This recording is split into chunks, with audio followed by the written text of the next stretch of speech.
Bonjour à tous. Alors, je vous explique maintenant comment utiliser ce cours biblique des derniers jours. Alors déjà, vous allez forcément rencontrer des interlocuteurs pour qui la Bible est la parole de Dieu et qui vont vous enseigner des enseignements tirés de la Bible. Alors, dans ces cours-là, le principal, c'est de savoir que vous en savez plus que ce qu'explique la Bible elle-même, puisque certains passages sont animés d'interprétations dans d'autres textes sacrés, comme par exemple les manuscrits de Nag Hammadi ou d'autres écrits mystiques, et qu'ils appuient la thèse biblique. C'est ça qu'il faut savoir.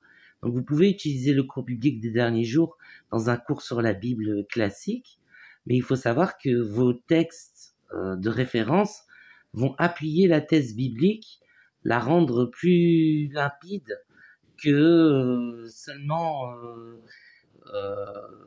lire le texte biblique et ne pas comprendre l'essentiel.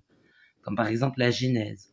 C'est le passage de la Bible le plus inspiré de Dieu et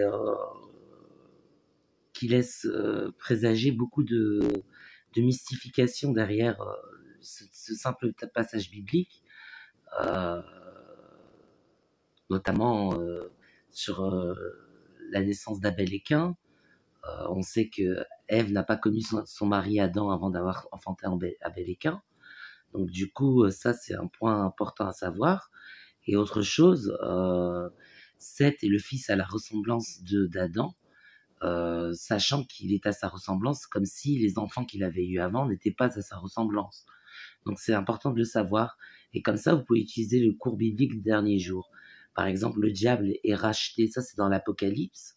Donc quand vous lisez le livre d'Apocalypse, vous voyez bien que le diable retrouve son trône parmi ses frères les archanges.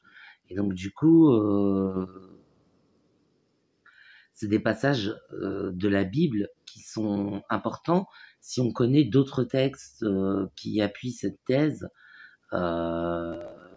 Ils rendent le texte biblique plus limpide.